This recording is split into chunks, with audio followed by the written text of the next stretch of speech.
Mac na 40 inch. Ang problema ng unit natin ay yung kalahati niya walang display. Ito yung kanyang mainboard. Basic pa lang ito. So dinala sa atin, kapwa manggagawa din ang nagdala nito. So papakita ko sa inyo yung issue nito. Minsan ano to, nagbe-vertical lines yung side na ito.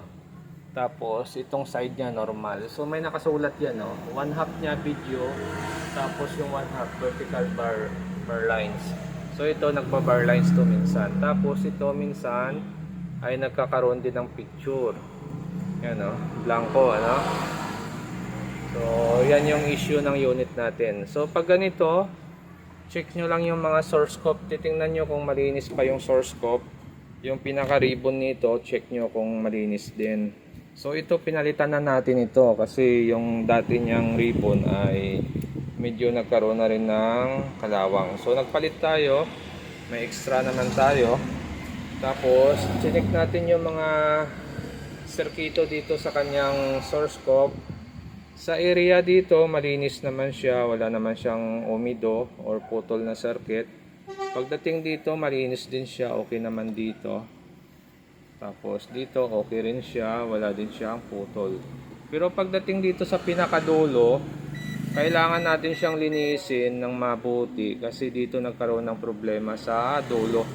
So dito natin makikita yung problema ng unit natin.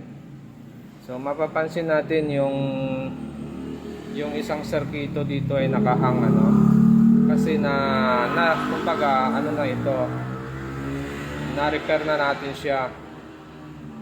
Na-repair na natin, na-try na natin itong i-bypass yung open circuit dito. Yan.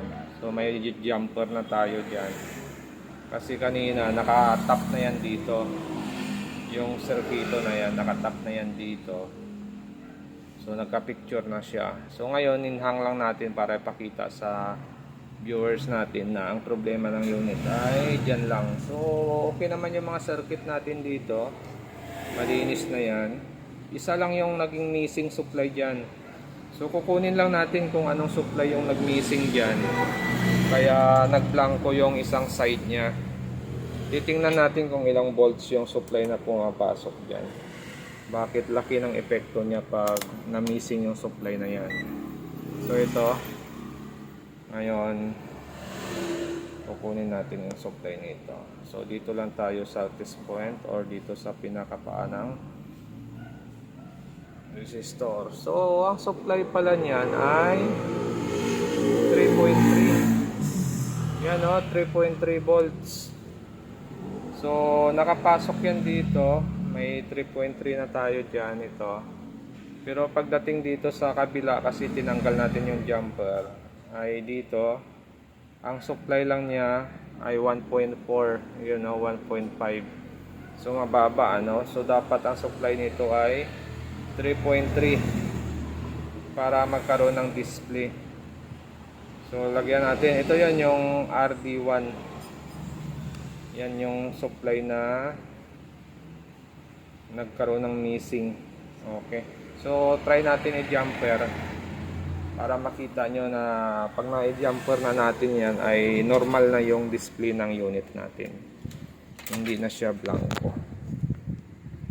Yan, o, kagaya na, pansin nyo ba, nag-vertical na siya, no? Nagkaroon na siya ng guwit-guwit, oh. Yan. So pag mga ganyang issue, nagmi-missing lang pala siya ng supply, ano. So jumper na muna natin yung tinanggal natin dyan. So na-jumper nga natin siya. Ayan, naka-jumper na yan. Bali ito yon. So bali ito yon, yung connection na yan, naka-jumper na yan. Ayan, o. Okay, so check din natin ito kung di nag-short ito. Linisan muna natin. Okay, so nalinis na rin natin yan, tapos nalagyan na natin siya ng varnish para hindi napapasukin ng umido. So testing ngayon natin, titingnan natin kung magpo-full screen na ito. At kung bago lang kayo sa aking channel, huwag kalimutan mag-subscribe. So check natin kung magpo-full screen na siya. yun lang nagkaroon ng missing ano.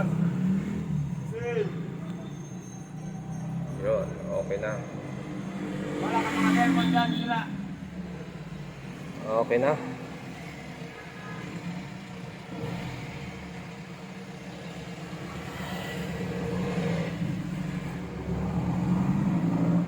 Yun full screen na siya. So yun lang nagkaroon ng open circuit ano, yung 3.3 natin ay nawala ng supply kaya hindi na siya nagkaroon ng display. So nung nalagyan natin siya ng supply na 3.3 ay nag-normal ulit yung display niya. Okay, so yun lang ang naging problema nito. Tiyaga-tiyaga lang talaga. Okay.